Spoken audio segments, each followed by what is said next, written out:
আসসালামু আলাইকুম ভিউয়ার্স, কী অবস্থা, কেমন আছেন? আশা করি আলহামদুলিল্লাহ অনেক অনেক ভালো আছেন।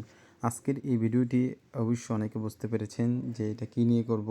আজকে আমি চলে আসছি ঢাকা ইসলামপুর, বুড়িগঙ্গা নদীর একদম পাশেই আহসান মঞ্জিল। অনেকে অবশ্যই আহসান মঞ্জিল আসছেন।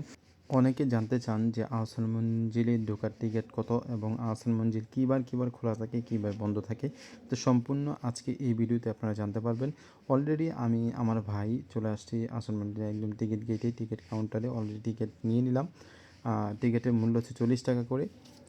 12 বছরের উপরে যারা আছে তাদের টিকিটের মূল্য হচ্ছে 40 টাকা করে, এবং 3 বছর থেকে 12 বছর পর্যন্ত যারা আছে তাদের টিকিটের মূল্য হচ্ছে 20 টাকা করে। 1 বছর থেকে 3 বছর যারা আছে তাদের টিকিটে কোনো মূল্য প্রয়োজন হয় না, মূল্য দিতে হয় না, এভাবে ঢোকা যায়। আচ্ছা, আমি ফার্স্ট টাইম বলছিলাম যে আহসান মঞ্জিল কী বার খোলা থাকে। তো এই ভিডিওতে আপনারা দেখতে পারবেন আহসান মঞ্জিল কী বার খোলা থাকে।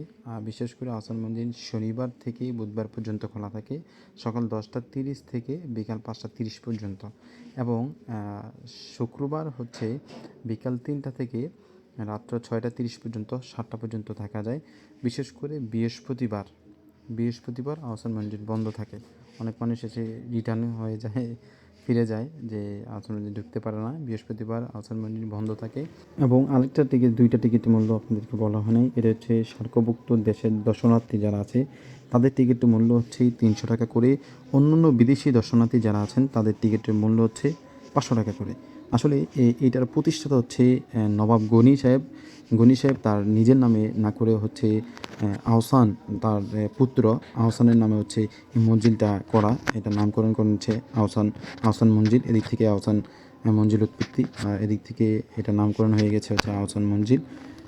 বিশেষ করে এটার ভিতরে যেই তাদের যে নবাবরা কীভাবে চলতো ফিরতো এবং কি থাকতো এবং কি খাওয়া দাওয়া করতো, তাদের প্রত্যেকটা ভবন, মানে প্রত্যেকটা রুমই তাদের আলাদা আলাদা। আসলে খাওয়ার রুম, থাকার রুম, তারপর হচ্ছে ডান্সিং রুম, তারপর হচ্ছে তাদের মিটিং রুম, তাস খেলার রুম, ঠিক আছে, তারা যে দাবা খেলতো, তাস খেলতো, এটার রুম আলাদা।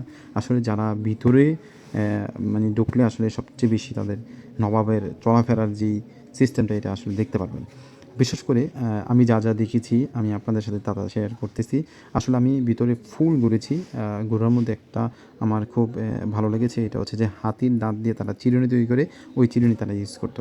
এবং কি তাদের যে আসবাবপত্রগুলো যে কাঠের ছিল, ধাতুর ছিল, পিতলের ছিল, বিশেষ করে তাদের যে গ্লাস এবং কি প্লেট, এগুলো ছিল বিশেষ করে হচ্ছে চীনামাটির, বিশেষ করে চীনামাটির ছিল। ভিডিওটি ভালো লাগলে অবশ্যই লাইক কমেন্ট শেয়ার করবেন। এবং নবাব বাড়ির প্রত্যেকটা রুমের ভিডিও, প্রত্যেকটা আসবাবপত্রের ভিডিও আমি নেক্সট ভিডিওতে দেখাবো ইনশাল্লাহ। আর আজকে ভিডিওতে দেখাই নাই, ভিডিও বড় হয়ে যাবে বিদায়। তো চ্যানেলের পাশেই থাকবেন। ধন্যবাদ। আসসালামু আলাইকুম।